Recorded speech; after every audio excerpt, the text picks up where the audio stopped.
बिस्मिल्लाहिर्रहमानिर्रहीम। अस्सलाम वालेकुम। बीवी गुस्से पे कंट्रोल ना करते हुए अपने शौहर से कहने लगी, अगर तुम मर्द हो तो मुझे तलाक दो, मैं एक सेकंड में भी तुम्हारे साथ नहीं रह सकती। उसका शौहर खामोशी से उसकी बात को नज़रअंदाज करने की कोशिश करने लगा, लेकिन बीवी ने फिर कहा, तुम मर्द नहीं, अगर हो तो मुझे तलाक दो। हालांकि उसकी बीवी नेक, पाकबाज और अच्छी सीरत वाली औरत थी, लेकिन ये सब गुस्सा की हालत में उसकी जबान से निकल रहा था। और इस मौके पर शैतान पूरी कोशिश में था कि मियाँ बीवी को एक दूसरे से अलग कर दे। औरत का गुस्सा जब और बढ़ा तो कहा, अगर तुम मर्द हो तो ये करो, वो करो, वगैरह वगैरह। आखिरकार बीवी ने कहा, मुझे अभी फौरन तुम्हारा जवाब चाहिए और तुम मुझे इसी वक्त जवाब दो। बल आखिर आदमी ने मजबूर होकर एक कागज में चंद सतरें लिखकर लिफाफे के अंदर रखकर उसके हाथ में पकड़ाते हुए कहा, जाओ फी अमानुल्लाह। ये वो दरवाजा है जिससे तुम मेरे साथ आई थी। मैंने साबित कर दिया कि मैं एक मर्द हूं। तुम अब अपने मैके जाओ। चुनाचा औरत ने अपना सामान वगैरह बांध कर उठाया और अपने मैके की तरफ चल दी। जब ये बात लोगों में पहुंची तो किसी को यकीन नहीं हो रहा था। आदमी बड़ा नेक और रहमदिल इंसान है, ये कैसे हो सकता है कि वो अपनी बीवी के साथ ऐसा बर्ताव करे। उधर मैके में बीवी के दिन गुजरते गए और ऐसा ऐसा उसका दिल वहां घुटने लगा। उसे तन्हाई सताने लगी तो एक दिन उसने शौहर को फोन किया और रोने लगी और कहा, तुम मेरा सब कुछ हो, मैं तुम्हारे बगैर नहीं रह सकती।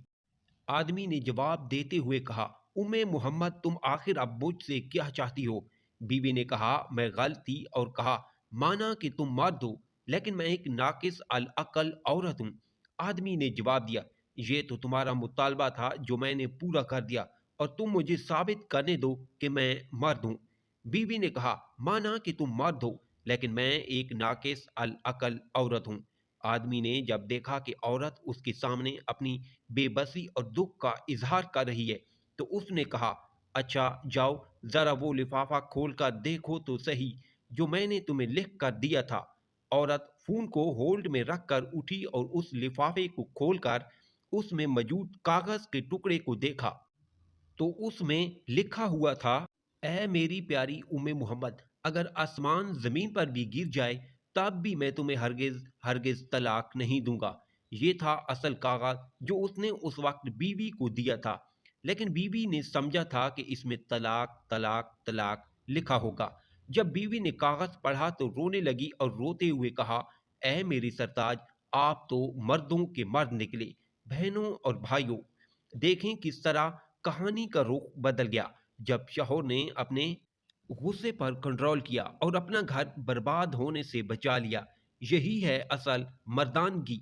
जो लड़की जबान दराज होती है उसको तलाक होती है। जो लड़की बहुत ज्यादा जिद्दी होती है उसको तलाक होती है।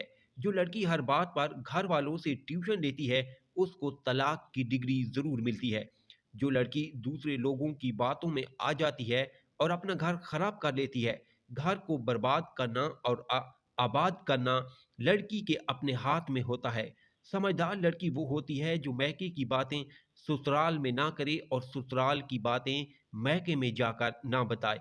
एक हदीस का मफहूम है, जो शख्स शौहर को बीवी के खिलाफ उकसाए या बीवी को शौहर के खिलाफ उकसाए वो हम में से नहीं। एक और हदीस का मफहूम है, मियाँ और बीवी एक दूसरे का लिबास है। जिस तरह लिबास हमें छुपाता है उस तरह से शौहर को चाहिए कि बीवी की बुराइयां दूसरों से ना करे और ना बीवी को चाहिए शौहर की बुराइयां दूसरों से करे। शैतान को सबसे ज्यादा खुशी इस बात पर होती है जब मियाँ बीवी का लड़ाई झगड़ा होता है। अगर आप सबक स्टोरी सुनना पसंद करते हैं तो मेरे चैनल को सब्सक्राइब जरूर करें।